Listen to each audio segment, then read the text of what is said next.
you'll have to forgive me. Most of the day I was doing this because I was exhausted. Everyone's got cabin fever. It's been raining all day. We've been inside all day. Naps, like we're all just crying nonstop. I mean, half of us. Amber and I haven't cried yet, but that's not to say we won't.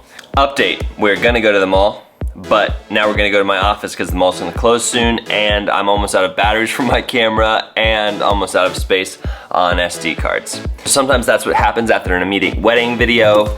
Your brain gets a little bit.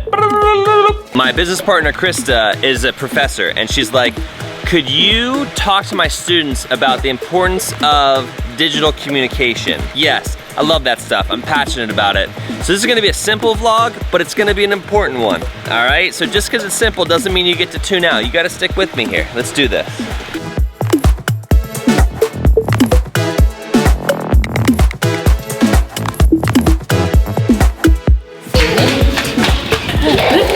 First, I'm gonna give like some overarching principles about digital communication that I think are very important, and honestly, something that I think differentiates us from the rest of our competitors.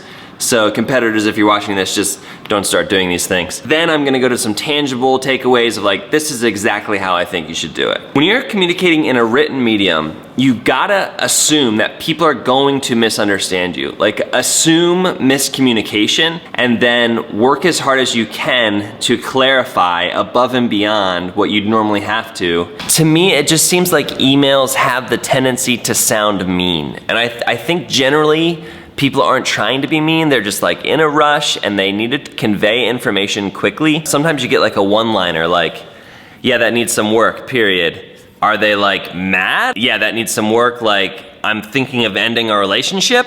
Or are they like, yeah, that needs some work, like no problem, I'm sure you'll get it figured out. I think there's two key takeaways from this. When you are writing emails, do whatever you can, like try to go 2 levels up on niceness, unless you need to be mean. Like if you need to be mean, then just be mean. But if you don't need to be mean, if you're not trying to be mean, try to go 2 levels up on niceness to like completely clearly communicate, I am not being mean, I'm trying to be nice, like everything's good, we're all good to go. The second thing is when you're reading an email from a client, interpret it as though they meant it positively. Don't read into it, because that's just setting yourself up for failure. The caveat to that is if you really think they are being mean, like they're legit trying to be mean to you via email, whether you deserve it or you don't, I think at that point is when you want to escalate the conversation from a high miscommunication quotient up to a lower miscommunication quotient. What I mean by that is down here is texting, then we have emails,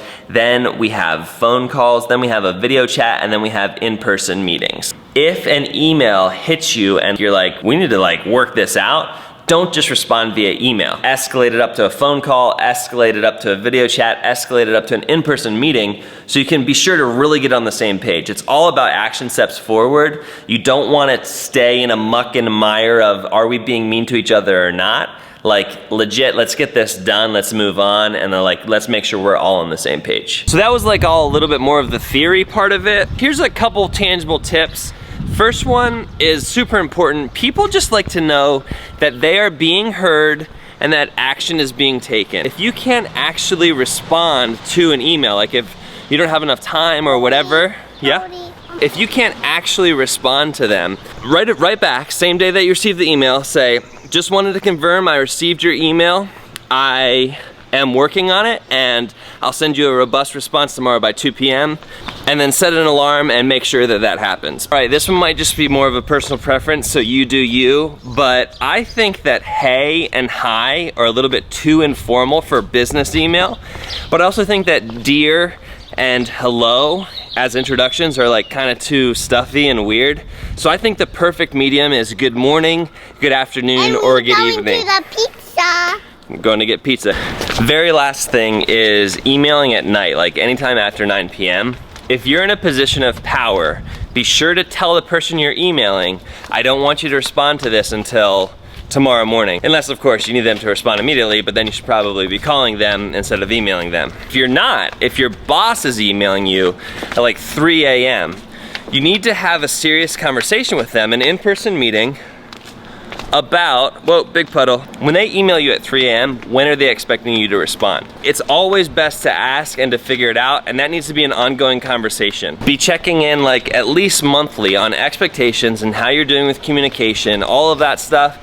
Just communicate about communicating. That's the way to get on the same page, and that's what's important. I hope that that was helpful. If I've miscommunicated in any way, just shoot me a text.